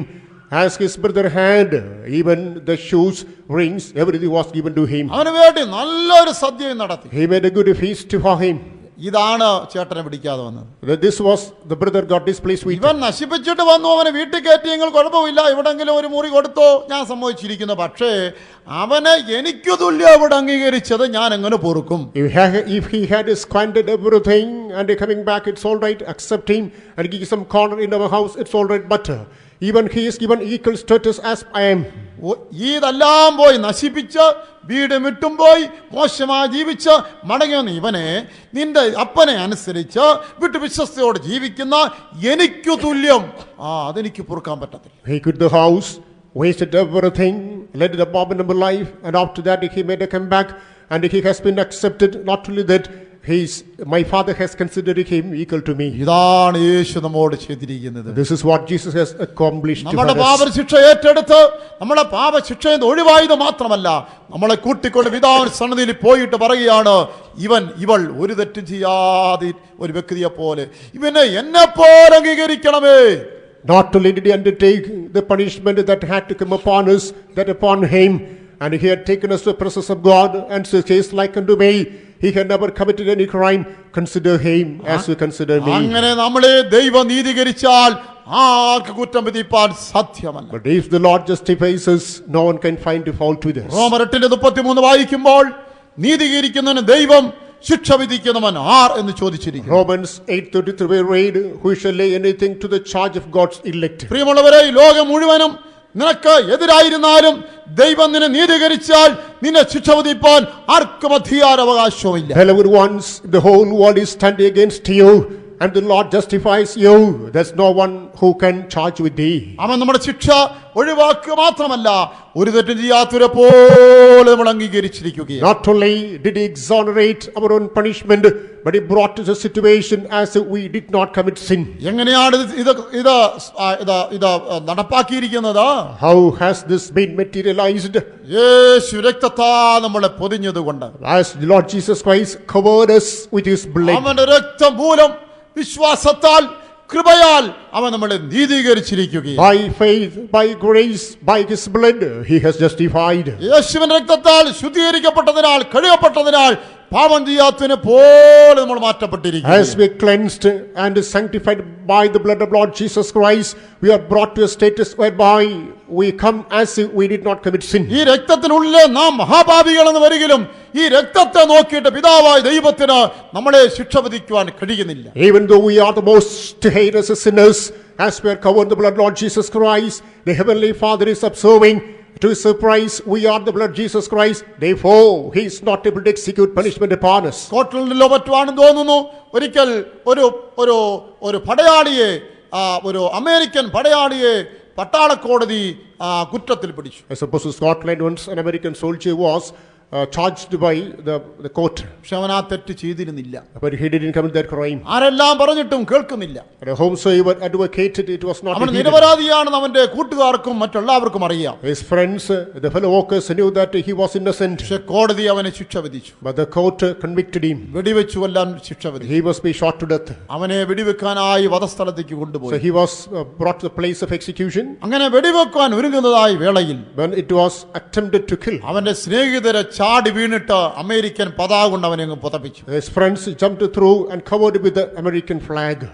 എന്നിട്ട് പറഞ്ഞു വെടിവെക്കാവങ്ങ് വെടിവെച്ചു എന്ന് പറഞ്ഞു. Then said, if you can shoot him. കാഞ്ചി വലിക്കാൻ അവർക്ക് തോന്നിയില്ല. They couldn't do. കാരണം കാഞ്ചി വലിക്കുവാൻ വെടിവെക്കാൻ അവർക്ക് തോന്നിയില്ല. They didn't pull the trigger. കാരണം എന്താണ്? What is the reason? ഇവിടെ വെടിവെച്ചാൽ ആ രാജ്യത്തെ പോലും തകർക്കുവാൻ ശേഷിയുള്ള ഒരു വൻകിട രാഷ്ട്രത്തിന്റെ പതാകയാണ് വെടിവെച്ച് തുളയ്ക്കുന്നത്. അതിനൊരു തന്റെയുടെ കുറവ്. If they shoot and everything can be brought to crumbling because the flag that is most glorious in that country is covered there. ക്രിസ്തു നമ്മളെ സ്വർഗീയ പൗരനായിട്ട് അംഗീകരിച്ചിരിക്കുന്നു. Christ accepted us as the heavenly subject. അവരെ രക്ത പതാക നമ്മളെ പുതപ്പിച്ചിരിക്കുന്നു. His banner mingled with his blood has been covered upon us. നമ്മളെ മേൽ ഒരു ശിക്ഷ വിധിപ്പാൻ ആരുമില്ല. Therefore, there's no one who can execute punishment upon us. കൃപയാൽ നമ്മളെ നീതീകരിച്ചിരിക്കുകയാണ്. By his grace, we have been justified. ഇതിൽ നന്ദിയുള്ളവരും സന്തോഷമുള്ളവരും ഹല്ലേലൂയ പറഞ്ഞാട്ടെ. Hallelujah. ഈ കൃപ നമ്മളെ സൂക്ഷിക്കുന്ന ഒരു കൃപയാണ്. It is this grace that is preserving us. അപ്പോസ്തലപ്രവൃത്തികൾ 20:32 വായിക്കുമ്പോൾ Acts the chapter 20 verse number 32. ആസയിൽ 3 വർഷക്കാലത്തെ ശുശ്രൂഷയ്ക്ക് ശേഷമായിട്ട് പൗലോസ് അവിടുന്ന് യാത്രയാവുകയാണ്. Saint Paul after the ministry to some after 3.5 years he started off. ഇത്രയും കാലഘട്ടങ്ങൾ അധ്വാനിച്ചും കഷ്ടപ്പെട്ട് ഉണ്ടാക്കിയെടുത്ത സഭയെയും ആത്മാക്കളെയും ഇനി ആര് സൂക്ഷിക്കും? So the church that he had gained by means of hard labor, hereafter who would look after? ഇവരെ ഞാൻ ആളുകയിൽ ഏൽപ്പിക്കും. And to whom I shall confide. മാത്രമല്ല താൻ പോയ ശേഷം പല ചെന്നായ്ക്കൾ അതിനകത്ത് കടക്കമെന്നും വെളിപ്പെട്ട് കിട്ടിയിരിക്കുന്നു. ഇവരെ ആര് സൂക്ഷിക്കും? Again it was revealed in advance that after his departure, wolves may creep in, who will safeguard them? പൗലോസ് നോക്കിയപ്പോൾ അവരെ സൂക്ഷിക്കുവാൻ കഴിയുന്ന ഒരു മാർഗം കണ്ടെത്തി. And he, to his surprise, he found a way that whereby they will be protected. ഇവരെ ദൈവത്തിന്റെ കൃപയിൽ ഫലമേൽപ്പിക്കാം. കൃപ ഇവരെ സൂക്ഷിച്ചുകൊള്ളും. If they are committed to the grace of God, the same grace shall safeguard them. വായിക്കണം. And now, brethren, I commend you to God and to the word of his grace, which is able to build you up and to give you an inheritance among all them which are sanctified. നിങ്ങൾക്ക് ആത്മീയ വർധന വരുത്തുവാനും സകല വിശുദ്ധന്മാരോടും കൂടെ അവകാശം തരുവാനും കഴിയുന്ന ദൈവത്തിലും അവന്റെ കൃപയുടെ വചനത്തിലും ഞാൻ ഇപ്പോൾ നിങ്ങളെ ഫലമേൽപ്പിക്കുന്നു. നിങ്ങളെ സൂക്ഷിക്കുവാൻ ഞാൻ കണ്ടെത്തിയിരിക്കുന്നത് ഒന്ന് ദൈവത്തിന്റെ കൃപയാണ്. I found out a way to preserve you. That is the grace of God. പ്രിയമുള്ളവരെ, നമുക്ക് ആരെക്കുറിച്ചെങ്കിലും ആപൽശങ്കയുണ്ടോ? Beloved ones, are we anguishing against everybody? എന്റെ മക്കൾ പഠനത്തിനായി ദൂരത്തേക്ക് പോകുന്നു, അവരെ ആര് സൂക്ഷിക്കും? My children go far away in connection with their education. Who shall preserve them? എന്റെ മകളെ രക്ഷിക്കപ്പെടാത്ത ഒരു കുടുംബത്തിൽ അതെ ഒറ്റയായിട്ട് ഞാൻ വിവാഹം കഴിപ്പിച്ച് അയക്കുന്നു, അവരെ ആര് സൂക്ഷിക്കും? My daughter is given to a family as part of the marriage, an unsaved one. Who shall safeguard her? എന്റെ മകൾ കർത്തൃ ശുശ്രൂഷയ്ക്കായി പോയിരിക്കുന്നു, അവരെ ആര് സൂക്ഷിക്കും? My son, my daughter has gone to do the ministry of God. Who shall protect them? ആധുനിക തലമുറയുടെ എല്ലാ തിന്മയും ദോഷവും നിറഞ്ഞതായ കലാലയങ്ങളിൽ എന്റെ മക്കൾ പഠിക്കുന്നവർ ആര് സൂക്ഷിക്കും? My children pursue the education, the colleges corrupted the modern abominations and absurdities. Who shall preserve my children there? സൂക്ഷിപ്പാൻ ഞാൻ ആരെ ഏൽപ്പിക്കേണ്ടു എന്ന് നിങ്ങൾ ചിന്തിക്കുമ്പോൾ നിങ്ങളുടെ മുൻപിൽ രണ്ടക്ഷരം കൃപ. To whom shall I confide my children? You can find the word grace. അതെ, കൃപ സൂക്ഷിപ്പാൻ It ശക്തിയുള്ളത്. is a grace that is able to preserve. നഷ്ടപ്പെടാനുള്ള സാധ്യത ഓരോ വിശ്വാസിക്കും ഏറെയാണെന്ന് വരികിലും അവരെ സൂക്ഷിപ്പാൻ സാധ്യത ഏറെയാണ്. അത് കൃപ കൊണ്ടാണ് Even സൂക്ഷിക്കപ്പെടുന്നത്. though the likelihood of getting lost is great with regard to every believer, greater is the grace of God for their ഒരു preservation. വിശ്വാസിക്ക് വളരെ പരീക്ഷകളും പോരാട്ടങ്ങളും വരാവുന്ന വരികിലും കൃപ അവരെ അന്ത്യം വരെയും സൂക്ഷിക്കും. A believer may come across different kinds of trials and temptations in his life. However, it is the grace of God that shall safeguard him. യൂദായുടെ ലേഖനം 24 വാക്യത്തിൽ അപ്പോസ്തലൻ പറയുന്നത് എന്താണ്? Coming to the epistle of Jude, verse number 24, what does the apostle subscribe? വീഴാതെ നിങ്ങളെ സൂക്ഷിച്ച് തന്നെ മഹിമാസന കളങ്കമില്ലാത്തവരായി നിർത്തുവാൻ ശക്തിയുള്ളവന് മഹത്വം. ആമേൻ. Glory unto the Lord, who is able to preserve us from falling and able to present us in his glory. നിന്റെ തുടക്കം മുതൽ ഒടുക്കം വരെയും നീ കൃപയിലായിരുന്നാൽ കൃപ നിന്നെയും എന്നെയും സൂക്ഷിച്ചുകൊള്ളും. Right from the dawn to the dusk of your life, if you stand in the grace of God, it is the same grace that shall uphold you and me. ആരെങ്കിലും വീണുപോയ ശേഷം അയ്യോ കൃപയെ സൂക്ഷിച്ചില്ല എന്ന് പറയുവാൻ ഇടവരികയില്ല. After falling, don't say that, alas, the grace had not preserved me here. ദൈവ കൃപയെ നീയും ഞാനും നഷ്ടപ്പെടുത്താത്ത കാലത്തോളം ഈ കൃപ നമ്മളെ വീഴാതെ അന്ത്യം വരെയും സൂക്ഷിച്ചുകൊള്ളും. As long as we do not dissipate the grace of God till the last moment, this grace is able to safeguard us. അനേകർ വീഴുന്നതിന് കാരണം എന്താണ്? What is the reason we slip and our fall? കൃപ നഷ്ടപ്പെടുത്തി കളയുന്നു. Because they lose their grace. Bernardo എന്ന പേരുള്ള doctor Bernardo എന്ന പേരുള്ള ഒരു മിഷണറി ഉണ്ടായിരുന്നു. There's a missionary named Dr. Bernardo. താൻ ഒരിക്കൽ വേദപുസ്തകം വിതരണം ചെയ്തുകൊണ്ടിരിക്കുമ്പോൾ ശത്രുക്കൾ തന്നെ ആക്രമിച്ചു. Once when he was distributing the copies of the Bible, the enemies attacked him. തന്റെ കയ്യിൽ ഉണ്ടായിരുന്ന എല്ലാവരും പിടിച്ചു പറിച്ചു, ബൈബിളുകളെല്ലാം നശിപ്പിച്ചു, തന്നെ അടിച്ചു മുറിവേൽപ്പിച്ചു. All the possession was disowned. The copies of the Bible had been taken by them. He was wounded. അപ്പോൾ പല ആളുകൾ കടന്നു വന്ന് തനിക്ക് പല ഉപദേശങ്ങൾ കൊടുത്തു. Many people came forward and exhorted him. നിങ്ങൾ ഈ വിഷയം ഇങ്ങനെ വിടരുത്, ഇവിടെ ഒരു നിയമവാഴ്ചയുണ്ട്, ഒരു കോടതിയുണ്ട്, നിങ്ങൾ ഒരു കേസ് ഫയൽ ചെയ്യണം, ഈ കുറ്റക്കാരെ അത് മാതൃകാപരമായി ശിക്ഷിക്കണമെന്ന്. Do not leave this matter here. There's a rule of law. There's a court here. File a complaint, then these people must be punished exemplarily. എന്നാൽ താൻ പറഞ്ഞതായ മറുപടി ശ്രദ്ധേയമായൊരു മറുപടിയാണ്. Noteworthy is his response. സ്നേഹത്തിന്റെ സുവിശേഷം കൊണ്ട് ആരംഭിച്ചത് പ്രതികാരത്തിന് നിയമം കൊണ്ട് അവസാനിപ്പിക്കുവാൻ ഞാൻ തയ്യാറല്ല എന്ന്. That which is started by the love of gospel, I am not willing to destroy with the vindictive spirit of law. കൃപ കൊണ്ട് തുടങ്ങിയിട്ട് പ്രതികാരത്തിൽ അവസാനിക്കുവാൻ ഞാൻ ആഗ്രഹിക്കുന്നില്ല എന്ന് പറഞ്ഞു. I am not willing, having started in grace, I am not willing to end in the spirit of revenge. നാം തുടങ്ങുന്ന കൃപയിലായിരിക്കാം, കൃപയിൽ അവസാനിപ്പിക്കാൻ കഴിയുമെങ്കിൽ അതാണ് നമ്മുടെ വിജയം. Sure, we may to start in grace, but our success is if you are able to end in the same grace. നമുക്ക് വേണ്ടി തന്നെ പ്രതികാരം ചെയ്യത്തക്കവണ്ണമുള്ള പരീക്ഷകൾ, പോരാട്ടങ്ങൾ, മനദുഃഖങ്ങൾ വരാം. പക്ഷേ നീ അങ്ങനെ ചെയ്താൽ നിന്നെ സൂക്ഷിക്കുന്ന കൃപ നിന്നെ വിട്ടുപോകും. There will be trials, temptations, situations whereby we will be prompted to take revenge upon. But if you do so, the grace that is about to preserve you may slip out of you. ആകയാൽ ഈ ക്രിസ്തു ജീവിതം ഈ പ്രവർത്തനം നീ കൃപയിൽ ആരംഭിച്ചെങ്കിൽ കൃപയിൽ അവസാനിപ്പിക്കുവാനായി കൃപയിൽ മറഞ്ഞിരിക്കും. Therefore, this Christian life, if you have marked the beginning by your grace, hide yourself in the same grace. എബ്രായലേഖനം 4-ാം അധ്യായം 16-ാമത്തെ വാക്യത്തിൽ വായിക്കുമ്പോൾ, Coming to Hebrews chapter 4 verse number 16, അവിടെ നാം വായിക്കുന്നത് കൃപാസനത്തോട് അടുത്ത് ചെല്ലുക എന്ന്. the very come closer to the throne above mercy seat. എന്തിനു വേണ്ടിയാണ്? What for? Let us therefore come boldly unto the throne of grace, that we may obtain mercy and find grace to help in time of need. അതുകൊണ്ട് കരുണ ലഭിപ്പാനും തത്സമയത്ത് സഹായത്തിനുള്ള കൃപ പ്രാപിപ്പാനുമായി നാം ധൈര്യത്തോടെ കൃപാസനത്തിന് അടുത്ത് ചെല്ലുക. കൃപാസനത്തോട് അടുത്ത് ചെല്ലുക, അവിടെ തത്സമയത്ത് സഹായത്തുള്ള കൃപ കിട്ടുമെന്ന്. Come closer to the throne of grace when you'll find the mercy in need of time. എപ്പോഴാണ് നമുക്ക് സഹായം വേണ്ടത് അതേ സമയത്ത് ഒട്ടും താമസിക്കാതെ സഹായം തരുവാൻ ദൈവത്തിന് കഴിയും. When this help, then this grace is required at the right time. The Lord is able to provide us. കൃപയാണ് തത്സമയത്ത് സഹായിക്കുന്നത്. It is the same grace that shall help us in need. അതേ എബ്രായലേഖനം 2:18 അവിടെ യേശുക്രിസ്തുവിനെ മഹാപുരോഹിതനായി ചിത്രീകരിച്ചിരിക്കുന്നു. In Hebrews chapter 2 verse 18, Lord Jesus Christ is portrayed as a high priest. ഏത് മതങ്ങളിലും പുരോഹിതന്മാരാണ് മനുഷ്യന്റെ ഒരു ആശ്രയം. In every religion, people trust upon the priest. യഹൂദന്മാരെ സംബന്ധിച്ച് പറഞ്ഞാൽ മഹാപുരോഹിതൻ അവരുടെ എല്ലാറ്റിനുമായിരുന്നു. With regard to the Jews, it is a high priest who is all in all to them. അവൻ ദൈവത്തിന്റെ പ്രതിപുരുഷനായിരുന്നു. He is the representative of God. അതെ, ന്യായവിധി ഉണ്ടായാൽ ബാധയുണ്ടായാൽ, പാപം ചെയ്തു പോയാൽ ഏത് വിഷയത്തിലും മഹാപുരോഹിതനാണ് സഹായത്തിന്. When the judgment comes, when a plague is sent, when they come and strain for everything, they test upon or they approach the high priest. ഒരിക്കൽ ജനം ചെയ്തതായി തെറ്റ് നിമിത്തം ബാധയുണ്ടായി. മോശ അഹരോനെ വിളിച്ചിങ്ങനെ പറഞ്ഞു, വേഗം ജനത്തിനിടയിലേക്ക് ചെല്ലുക. On one occasion, because of the commission of evil by the people, there was a great plague.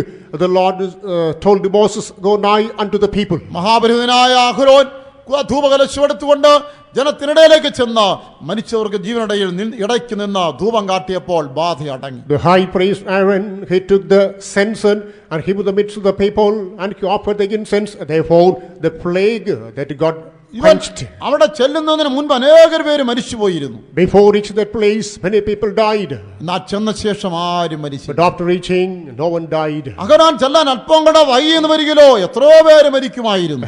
Had Aaron delayed a little bit, many could have died. അവിടെ വായിക്കുന്നവൻ ജനത്തിനിടയിലേക്ക് ഓടി എന്നാണ് എഴുതിയിരിക്കുന്നത്. He rushed to the midst of the people. അതിനേക്കാൾ നമ്മുടെ യേശു എത്ര നല്ലവനാണ്. Jesus Christ is far greater than him. അവൻ അതിനേക്കാൾ എത്ര വേഗത്തിലാണ് നമ്മുടെ അടുക്കലേക്ക് വരുന്നത്. And faster than him, he comes and do us. അവിടെ എഴുതിയിരിക്കുന്നത് താൻ തന്റെ പരീക്ഷിതനായി കഷ്ടം അനുഭവിച്ചിരിക്കയാൽ പരീക്ഷിക്കപ്പെടുന്നവനെ സഹായിപ്പാൻ അവൻ മതിയായവനാണ്. It is written that as he underwent sufferings by means of temptations, he is ready to help the ones who undergo the same kinds of അവിടെ temptations. സഹായിക്കാൻ എന്നുള്ള വാക്ക് അത് ഗ്രീക്കിൽ 3 വാക്ക് ചേർത്ത് കരച്ചിൽ കേട്ട് ഓടുക എന്ന അർത്ഥത്തിലാണ് It കൊടുത്തിരിക്കുന്നത്. is not simply the meaning of helping.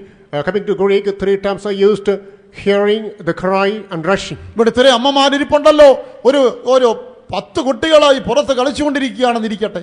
Imagine that mothers are here, some 10 children are playing outside.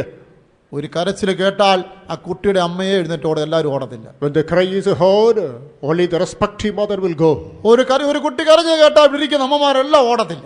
When the crying of a child is heard, all these mothers will not rush. കാരണം സ്വന്തം കുട്ടിയുടെ കരച്ചിൽ ശബ്ദം പെറ്റ അമ്മയ്ക്ക് തിരിച്ചറിയാം. Because the uterus mother can understand the weeping of the വേറെ child. ആരും ഓടുകയില്ല. ആ കുട്ടിയുടെ സ്വന്തം മാതാവ് എഴുന്നേറ്റ് ഓടിച്ചെല്ലും. Only the uterine mother will rush to save the child. ദൈവത്തിന് എന്നെ നിന്നെ സംബന്ധിച്ച് അബദ്ധമൊന്നും പറ്റുകയില്ല. Therefore, there shall not be any error of judgment with regard to us on the part of നിന്റെയും God. എന്റെയും കരച്ചിലെ ശബ്ദം അവന് തിരിച്ചറിയാൻ കഴിയാത്ത നിലയിലാകയില്ല. He will not be in a situation not to identify the weeping of you and ശബ്ദം me. കേട്ടാൽ എവിടെ നിന്ന് വന്നു അവിടെ ഓടി വന്ന് സഹായിക്കുക തന്നെ ചെയ്യും. അത് അവന്റെ കൃപയാണ്. On hearing our wailing, he will come down and help us. That is his grace. ആ കൃപ, നമ്മളെ സഹായിക്കുന്ന കൃപ, തത്സമയം സഹായിക്കുന്ന കൃപ പ്രാപിപ്പാൻ നാം എപ്പോഴും കൃപാസനത്തോട് അടുത്ത് ചെന്നുകൊണ്ടേയിരിക്കുക. The same grace is able to help us in need of time, and therefore always we have to come closer to the throne of mercy. ഈ കൃപ നമ്മളെ ബലപ്പെടുത്തുന്ന കൃപയാണ്. Again, this grace is something that strengthens അത് us. പൗലോസാണ് നമ്മളെ പഠിപ്പിച്ചിരിക്കുന്നത്. Saint Paul has taught the same. 2 പത്രോസ് 12:9 വാക്യത്തിൽ 2 Peter, 2 Corinthians 12:9 2 Corinthians chapter 12 verse 9. അവിടെ ദൈവത്തോട് അവനൊരു ചോദ്യം ചോദിച്ചു. They are asking a question to the Lord. എന്റെ ശരീരത്തിലെ ഈ കഷ്ടം ഒന്ന് മാറ്റിത്തരണം. So just free me from the sufferings in my body. സാത്താന ദൂതൻ എന്നെ ഇങ്ങനെ നിരന്തരം കുത്തിക്കൊണ്ടിരിക്കുക ശൂലം കൊണ്ട്. Angel, the devil is pricking me with his spear. എന്നാൽ ആ പ്രാർത്ഥനയ്ക്ക് അങ്ങനെ ഒരു മറുപടി കർത്താവ് കൊടുത്തില്ല. But the Lord did not extend a suitable reply to that prayer. അവൻ പ്രതീക്ഷിച്ച മറുപടി കിട്ടിയില്ലെങ്കിൽ ആവശ്യമായ മറുപടി കിട്ടി. Even though he did not get the expected reply, he got the reply to his എന്തായിരുന്നു ആ request. മറുപടി? What was that reply? വായിക്കണം. And he said unto me, My grace is sufficient for thee, for my strength is made perfect in weakness. എന്റെ കൃപ നിനക്ക് മതി, എന്റെ ശക്തി ബലഹീനതയിൽ തികഞ്ഞു വരുന്നു. എന്റെ കൃപ നിനക്ക് മതി. My grace is sufficient for എന്റെ thee. ശക്തി നിന്റെ ബലഹീനതയിൽ തികഞ്ഞു വരുന്നതാണ്. My strength shall become perfect in thy weakness. എന്താണ് അതിന്റെ അർത്ഥം? What is the meaning of this? അവൻ ആഗ്രഹിച്ച മറുപടി കിട്ടിയില്ല, പക്ഷേ അവൻ ആവശ്യമായ മറുപടി അതിലുണ്ടായിരുന്നു. He did not get the expected reply, but the required reply was there. നിന്റെ ഈ പരീക്ഷയിൽ അത് നിന്നെ ബലപ്പെടുത്തുവാൻ എന്റെ കൃപ മതി എന്നാണ് അതിന്റെ അർത്ഥം. It means that even in your temptations, the grace of God is sufficient. ആ കൃപ അവനെ ബലപ്പെടുത്തുന്നതായിരുന്നു, അവൻ ബലഹീനതയിൽ അവനെ താങ്ങുന്നതായിരുന്നു. That was the grace able to strengthen him, able to uphold him in his weakness. നാം ചിലപ്പോൾ തളർന്നും ക്ഷീണിച്ചു പോകുന്ന സന്ദർഭത്തിൽ വന്നു ചേർന്നേക്കാം. Time and again, we may come to a situation when we may become wearied and waxed. ഏറ്റ സമയത്ത് നമ്മളെ ബലപ്പെടുത്തുവാനും താങ്ങുവാനും ദൈവത്തിന്റെ കൃപ മതിയാകും. It is the grace of God that is sufficient to strengthen us and sustain us. ദാവീദിന് ഒരിക്കൽ അങ്ങനെ അനുഭവം ഉണ്ടായി. On an occasion, David came across such an experience. 1 ശമൂവേൽ 21-ാം അധ്യായം. 1 Samuel chapter 21, 15 മുതൽ 17 വരെ വായിക്കുമ്പോൾ verses 15 to 17. ഒരിക്കൽ ദാവീദ് തന്റെ കൂട്ടരുമായി ഫിലിസ്ത്യരോട് യുദ്ധത്തിനായി പോയി. Or in context, David, having accompanied by his fellow എന്നാൽ followers, went for battle. യുദ്ധം മുറുകി നിൽക്കുന്ന സമയത്ത് ദാവീദ് തളർന്നു പോയി എന്ന് The എഴുതി. battle was in its hectic situation. David became weary. ദാവീദ് ബാല്യം മുതലേ ഒരു യോദ്ധാവായിരുന്നു. Right from his younger period, he was a mighty warrior. എത്ര രാക്ഷസന്മാരെ He കൊന്നൊടുക്കിയവനായിരുന്നു. was a man, he had conquered many giants. അവൻ എത്രയോ യുദ്ധങ്ങളെ ജയത്തോടെ നടത്തിയവനായിരുന്നു. He had led many battles unto victory. എന്നാൽ ഇപ്പോഴും അവൻ തളർന്നു പോയി. But now he is feeble. ആ സമയം നോക്കിയവനെ കൊല്ലുവാൻ ഒരു ശത്രു ചാടി വീഴുന്ന വേളയിൽ ഏറ്റ സമയത്തൊരു സഹായം, അവൻ ഒരു താങ്ങ് അബീശായി മുൻപോട്ട് കടന്നു വന്നു. Make this opportunity conducive, then it may comes upon him not to destroy. As a proper support, Abishai comes forward. 17 വാക്യത്തിൽ അബീശായി വന്നവനെ തുണ ചെയ്തു എന്നാണ്. Verse 17 we read, Abishai came forward and helped him. അബീശായി കൃപയ്ക്ക് ഒരു നിഴലാണ്. Abishai is a shadow of grace. ആ പേരിന്റെ അർത്ഥം ദാനം ചെയ്യുന്നവൻ തരുന്നവൻ എന്നാണ്. The name means one who gives charity. അതെ, അതാണ് കൃപ. That means grace. നാം തളർന്നു പോകുന്ന സന്ദർഭത്തിൽ ഈ കൃപ നമ്മളെ ബലപ്പെടുത്തുകയും താങ്ങുകയും ചെയ്യും. When we become weary, it is the same grace of God that helps us and supports us. 1 ശമൂവേൽ 30 അധ്യായത്തിൽ ദാവീദ് അങ്ങനെ താങ്ങുന്നതായി നമ്മൾ കാണുന്നുണ്ട്. In 1 Samuel chapter 30, on another occasion we read David himself becomes a helper. താൻ തളർന്നുപോയ വേളയിൽ തന്നെ മറ്റുള്ളവരെ താങ്ങിയത് അറിയാവുന്നതായി ദാവീദ് തളർന്ന വേറൊരു വ്യക്തിയെ താങ്ങുന്നവനായി മാറി. David, who came across a situation, he was helped by others during the time of weariness, now helps another person in the midst of weariness. ദാവീദ് അവിടെ യൗവനക്കാരനെ കണ്ടുമുട്ടി. അവൻ അതേ തളർന്ന മരണത്തോടടുത്ത് കിടക്കുകയാണ്. David meets a young man. That man is wearied, he is about to die. 3 ദിവസമായി ഭക്ഷണം കഴിച്ചിട്ടില്ല, വെള്ളം കുടിച്ചിട്ടില്ല. Since 3 days he has not taken any food or water. രോഗബാധിതനായി ശക്തി നഷ്ടപ്പെട്ടവൻ മരണത്തോടടുത്ത് കിടക്കുകയാണ്. He was suffering from a malady, lost his strength, about to die. ദാവീദ് ചെന്ന് അവന് അത്തിയടയും മുന്തിരിക്കൊലയും കൊടുത്തു. David came unto him and gave the cakes of fig and grapes. നിനക്ക് എന്ത് സംഭവിച്ചു എന്നുള്ള ചോദ്യത്തിന് 17 വാക്യത്തിൽ അവന് മറുപടി കൊടുക്കുന്നുണ്ട്. Verse 17, he replied to the question, what happened to you? ഞാനൊരു അമാലേക്യൻ, I'm an Amalekite. എന്റെ യജമാനൻ ഒരു മിസ്രയീമ്യൻ. I'm an Egyptian to my എനിക്ക് master. ദീനം പിടിച്ചപ്പോൾ അവൻ എന്നെ തള്ളിക്കളഞ്ഞു. When I became ill, he neglected 3 me. ദിവസമായി ആഹാരവും വെള്ളവുമില്ല, മരണത്തോട് മല്ലടിക്കുകയാണ്. Without any water and food for the past 3 days, I have been suffering and battling with the death. നമ്മുടെ ജീവിതത്തിൽ നാം അങ്ങനെയുള്ള പാതയിൽ പോയി എന്ന് വരാം. In our life, per adventure, we may come across such a path. മറ്റൊരാൾ കൈവിടപ്പെട്ടു പോയി എന്ന് വരാം. We may be left behind നമ്മളെ by others. ബലപ്പെടുത്തുകയും താങ്ങും ചെയ്യേണ്ടവരെ നമ്മളെ ഉപേക്ഷിച്ചു എന്ന് വരാം. The people who ought to support us, strengthen us, may ഒരു ignore us. നല്ല ദാവീദ് നമ്മളെ ബലപ്പെടുത്തുവാൻ തന്റെ കൃപയുമായി ഏറ്റവേളയിൽ വരും. A gentle David may approach us with his grace in order to support and strengthen us. അത്തിയുടെ തന്ന് നമ്മളെ സൗഖ്യമാക്കി നമ്മളെ ആശ്വസിപ്പിക്കുകയും ചെയ്യും. He will provide us the cake of fig and heal us and comfort us. മുന്തിരിക്കുല വിശുദ്ധന്മാരുടെ ഐക്യതയെ കാണിക്കുന്നു, കൂട്ടായ്മയെ കാണിക്കുന്നു. ആ കൂട്ടായ്മയെ കൊണ്ടുവന്ന് നമ്മളെ അവൻ തുടർന്ന് നടത്തുകയും ചെയ്യും. The grapes show the fellowship of the saints. He shall bring us unto the fellowship and he shall lead us unto unity. അതേ, നീ യുദ്ധത്തിൽ തളർന്നു പോകുന്നതിൽ കൃപ ഏറ്റവേളയിൽ നിന്നെ ബലപ്പെടുത്തുന്നതാണ്, താങ്ങുന്നതാണ്. If you weary in the midst of battle, it is this grace of God that is able to bring you succor and comfort. മറ്റുള്ളവരാൽ നീ തള്ളപ്പെടുമ്പോഴും ഉപേക്ഷിക്കപ്പെടുമ്പോഴും ഈ കൃപ നമ്മളെ താങ്ങുകയും ശക്തീകരിക്കുകയും ചെയ്യുന്നതാണ്. When you are sidelined and neglected by others, it is this grace that is able to help you and rejuvenate you. കഴിഞ്ഞ youth ക്യാമ്പിന് കുട്ടികൾക്ക് വേണ്ടി ഒരു മലയാള പാട്ട് ഇറക്കി.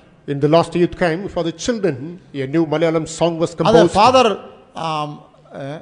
പേര് മറന്നല്ലോ,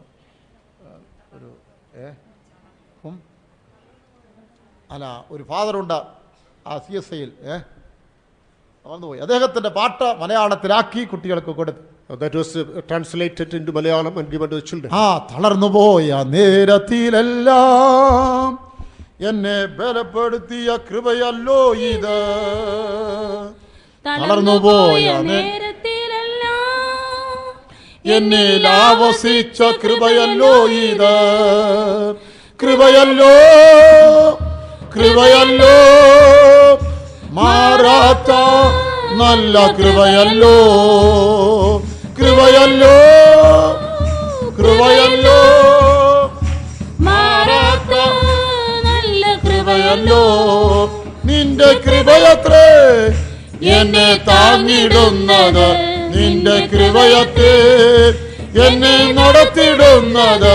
നിന്റെ കൃപയത്രേ എന്നെ താങ്ങിടുന്നത് നിന്റെ കൃപയത്രേ എന്നെ നടത്തിടുന്നത്.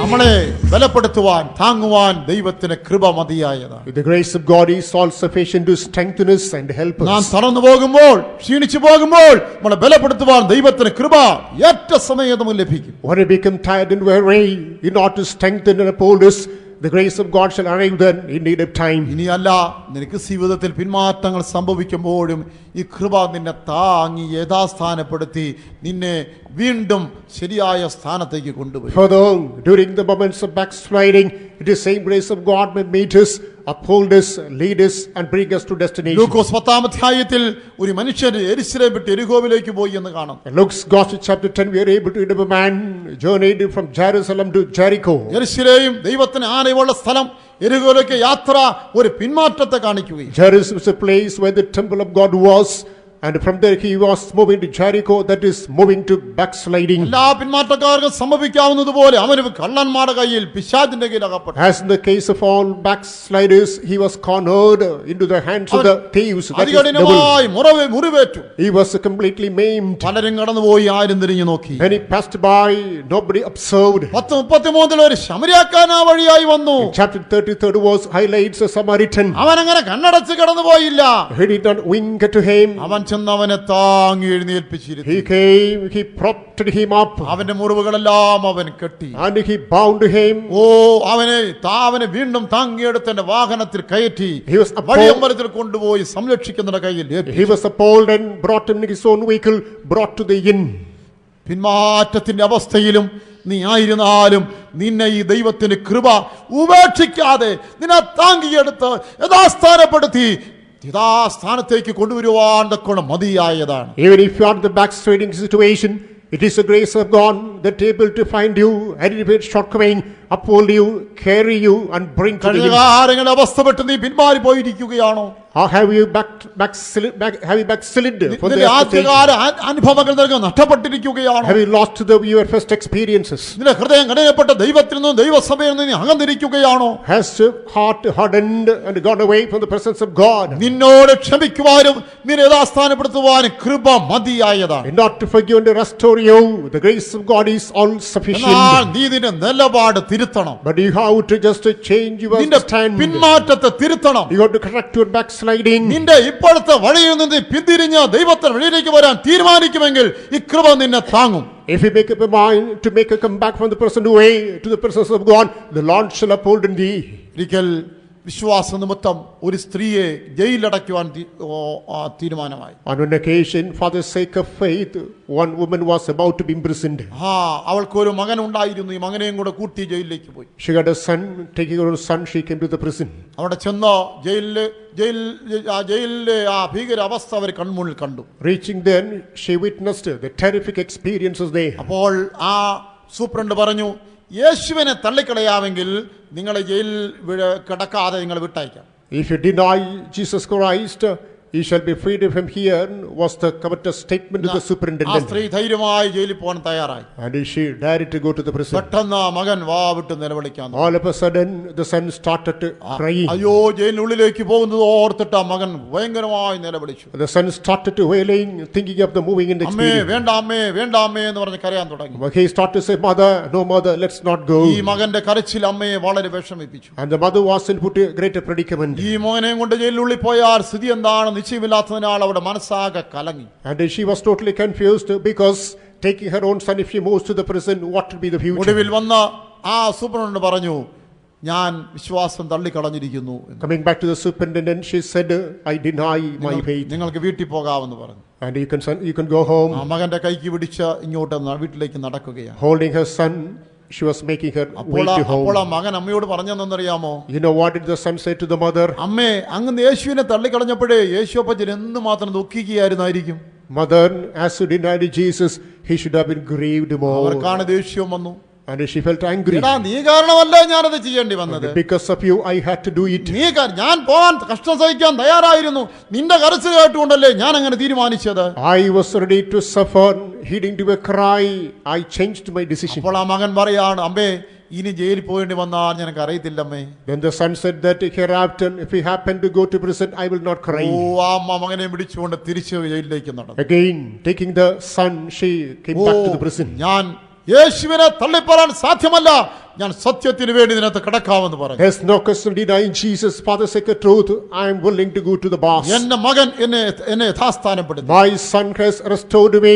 എന്റെ മകൻ എനിക്ക് ഉറപ്പ് തന്നു കഷ്ടം സഹിക്കാമെന്ന്. My son has given me the promise he would suffer with me. ഞാൻ ഇവന്റെ മകനും ഇതിനകത്ത് കടന്നുകൊള്ളാം, ഞാൻ എന്റെ വാക്ക് തിരുത്തിയിരിക്കുന്നു എന്ന് പറഞ്ഞു. Myself and my son, we are ready to go to the prison. I have changed my words. നിന്റെ ഹൃദയത്തിൽ പിന്മാറ്റം വന്നിട്ടുണ്ടെങ്കിൽ, Has this backsliding crept into your heart? അവിശ്വാസം വന്നിട്ടുണ്ടെങ്കിൽ, If there is unfaithfulness in your heart, നീ തിരുത്തുമ്പോൾ ദൈവത്തിന്റെ കൃപ നിന്നെ യഥാസ്ഥാനപ്പെടുത്തും. has cemented, it is the grace of God that is able to recuperate oh you. കർത്താവിന് വരവിന് മുൻപായി നാം മരിക്കേണ്ടി വന്നാൽ കൃപയില്ലെങ്കിൽ നമുക്ക് ചൊവ്വേ മരിക്കാൻ പറ്റത്തില്ല. If we happen to die before the coming of the Lord, if we do not stand in the grace of God, we cannot have a good death. എബ്രായർ 2:9 വായിക്കുമ്പോൾ In Hebrews chapter 2, the 9th verse, യേശു ക്രിസ്തു മരണത്തെ ആസ്വദിച്ചത് എങ്ങനെയാണ്?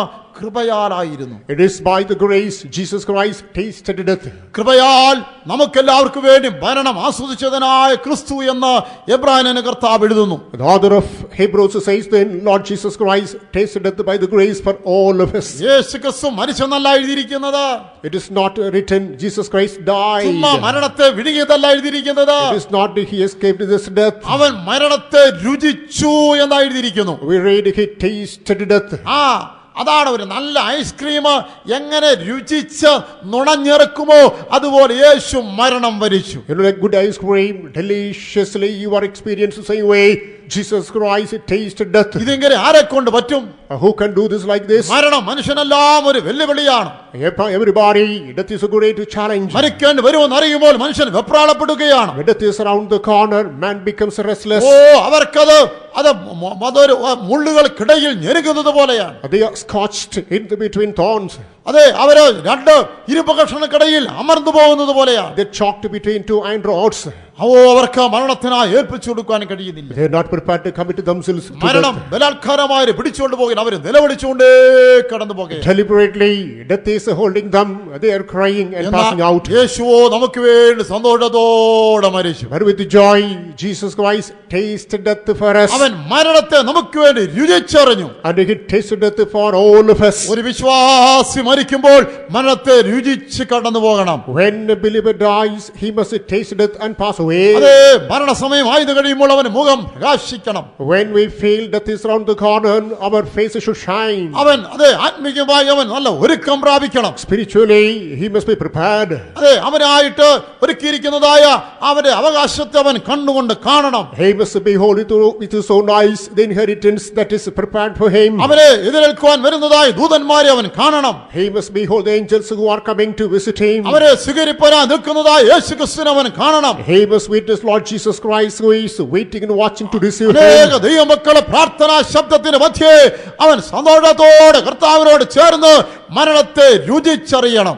In the midst of the voice of prayer of many saints, he must taste this death. കൃപയില്ലാത്ത മനുഷ്യർക്ക് ഇത് സാധ്യമല്ല. People without grace cannot come across ഈ this ലോകം experience. വിട്ടപ്പോൾ കടന്നു പോകുന്ന നമുക്കറിയാൻ വയ്യാത്തത് കൊണ്ട് മരണത്തെ രുചിക്കുവാനുള്ള കൃപയ്ക്ക് വേണ്ടി നമുക്ക് ദൈവത്തോട് അപേക്ഷിക്കാം.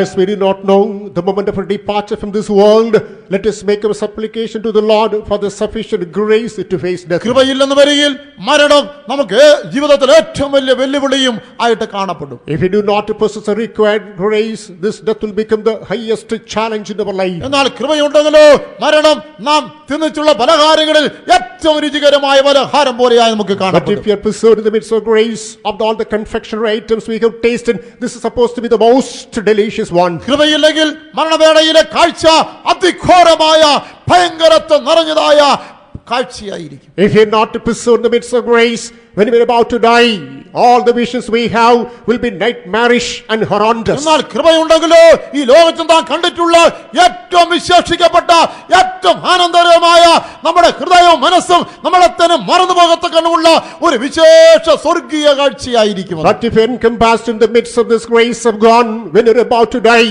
all the visions and the scenes you have, thus be the most glorious, most spectacular and most fascinating one. മരണവേളയിൽ വരുമ്പോൾ നീ ഈ ലോകത്തിൽ ഒരു ഒരു ഐസ്ക്രീം പാർലറിലേക്ക് കയറി ഏറ്റവും നല്ല ഐസ്ക്രീം ഓർഡർ ചെയ്ത് സന്തോഷത്തോടെ നുണഞ്ഞിറക്കുന്നത് പോലെ നീ മരണത്തെ സ്വീകരിച്ച കർത്താവിന് മാർവോട് ചേരും. When you are about to die, you will have the experience as if you are visiting an ice cream parlor and you are thereby nibbling the most delicious ice cream. Accordingly, you will taste this death and pass away. കർത്താവിന് പറഞ്ഞെടുക്കപ്പെട്ട മണവാട്ടിയായി മുൻപാകെ നിൽക്കണമെങ്കിലും നമുക്ക് കൃപ ആവശ്യം. In order to be taken up with the communion of the Lord and to be seen as a bride before Lord Jesus Christ, we need to have the same grace. വെളിപ്പാട് 19:7-8 വായിക്കുമ്പോൾ Book of Revelation chapter 19 verses 7 and 8. നാം സന്തോഷിച്ച് ഉല്ലസിച്ച് മഹത്വം കൊടുക്കുക, കുഞ്ഞാടിന് കല്യാണം വന്നിരിക്കുന്നു. Let us glad rejoice and give honor to the Lord, for the marriage of the Lamb is come. കുഞ്ഞാടിന്റെ മണവാട്ടിയായ സഭ വിശുദ്ധന്മാരിതാ വന്നു ചേർന്നിരിക്കുന്നു. The church, the saints, that is the bride of Jesus Christ, for them the marriage is there. അവരെ കുറിച്ച് 8-ാം വാക്യം എന്താണ് കാണുന്നത്? Coming to the 8th verse. അവർക്ക് ശുദ്ധവും ശുഭ്രവുമായ വിശേഷ വസ്ത്രം ധരിപ്പാൻ കൃപ ലഭിച്ചിരിക്കുന്നു. It is given unto them to put on the holy and fine linen. അതാണ് സഭയുടെ മണവാട്ടി വസ്ത്രം. That is a garment of the bride. അത് ധരിച്ചവരുടെ മണവാന് മുൻപാകെ പോയി നിൽക്കുവാൻ. Having clad the same only, we must be before the bridegroom.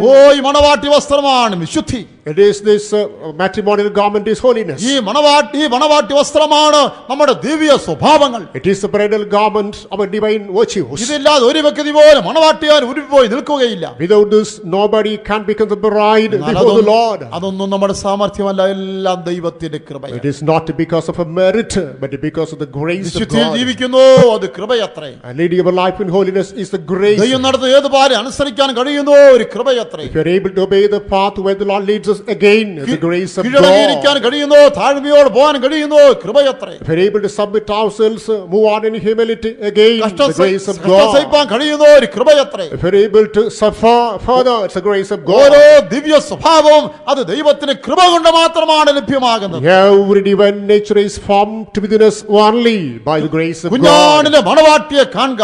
And just behold the bride of the Lamb. ദിവ്യ സ്വഭാവങ്ങളാൽ നെയ്തെടുത്തതായ ശുദ്ധവും ശുഭ്രവുമായ വിശേഷ വസ്ത്രം ധരിച്ചവൾ നിൽക്കുന്നു. And she is standing there, clad on the holy and fine linen that is woven by means of the glorious ആ virtues. വസ്ത്രം ധരിപ്പാനുള്ള കൃപ ദൈവം കൊടുത്തതിനാൽ അത് ധരിച്ചുകൊണ്ട് The നിൽക്കുകയാണ്. Lord is given the grace to put on the same garment.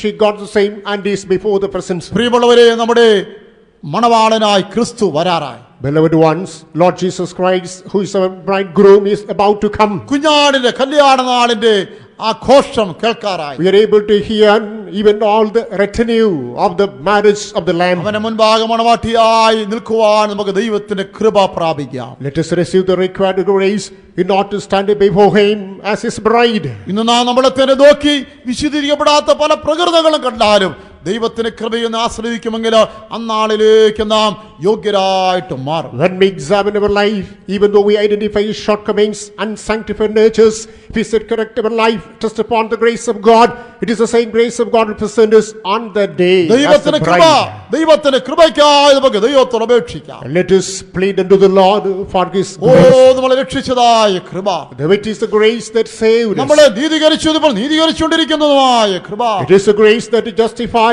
and is justifying us. അന്ത്യവരെ നമ്മളെ സൂക്ഷിപ്പാൻ കഴിയുന്ന ദൈവത്തിന്റെ കൃപ, It is the divine grace that's able to preserve us നമ്മളെ to the very end. ബലപ്പെടുത്തുവാനും താങ്ങുവാൻ കഴിയുന്നതായ ദൈവത്തിന്റെ കൃപ, It is the divine grace that is able to strengthen and uphold us. കർത്താവിന്റെ വരവ് മുൻപായി മരിക്കേണ്ടി വന്നാൽ അത് മരണത്തെ ആസ്വദിക്കുവാൻ ഉള്ളതായ കൃപ. It is the very grace of God that is enabling us to taste death before the coming of the Lord, if it happens to be. കർത്താവിന്റെ വരവെങ്കിൽ മണവാട്ടി വസ്ത്രവുമായി ചുരുമി നിൽക്കേണ്ടതിനായിട്ട് ആവശ്യ കൃപയ്ക്ക് വേണ്ടി അപേക്ഷിക്കാം. It is grace whereby we shall be put on with the holiness that is a bridal garment and be ready before Lord Jesus Christ. Let us have the sufficient grace. ദൈവത്തിന്റെ കൃപയ്ക്ക് അവിടെ കരങ്ങൾ ഉയർത്തി സ്തോത്രം ചെയ്യാം. Let us lift our hands and praise the Lord for His grace. ഹല്ലേലൂയ, ഹല്ലേലൂയ, ഹല്ലേലൂയ. ശിബാല ബാലക ശന്ദന ദിബല ഗഡബല ഗഡബക ശനാതല. ആമേൻ, ആമേൻ, ആമേൻ, ആമേൻ. ഹല്ലേലൂയ, ഹല്ലേലൂയ. കൃപയ്ക്കായി അടുത്തിയല്ല സ്തോത്രം ചെയ്യുക. കൃപാസനം അടുത്തിയല്ലുക. ഹല്ലേലൂയ. ദൈവത്തോട് അടുത്തിയെന്നതായ സ്തോത്രം ഇതല്ല, ദൈവത്തെ അടുത്തിയെന്നുള്ള സമർപ്പണം ഇതല്ല. ദൈവത്തിന്റെ കൃപയ്ക്കായി അടുത്തിയെന്ന് ദൈവത്തെ സ്തുതിക്കുക. ആമേൻ. ഉഡാനബാല തിരക്ഷദഗനബാനിയ.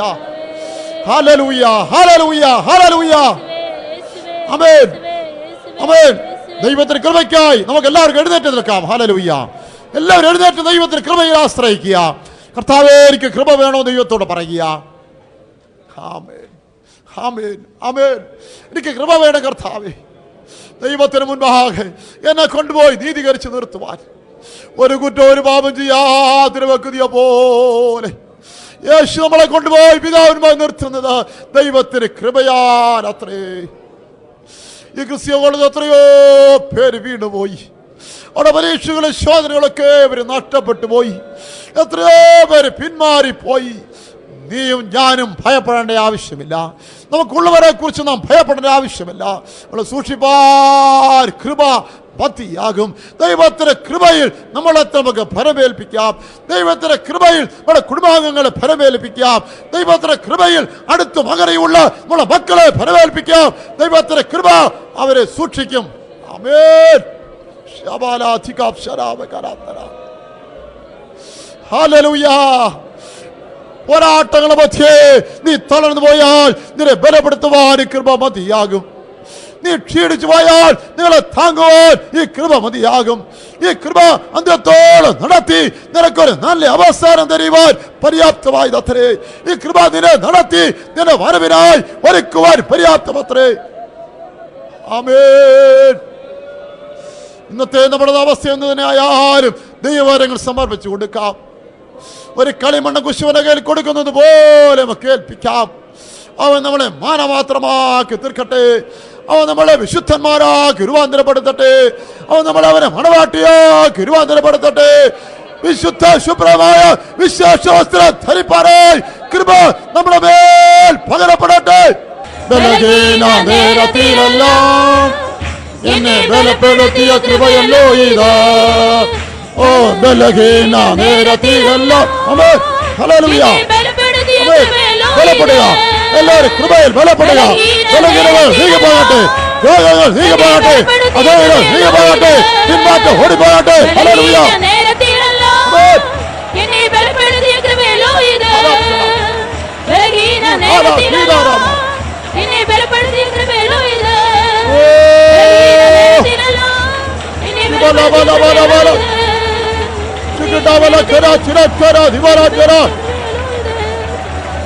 ധികാര ധികാര ധികാര ധികാര ധികാര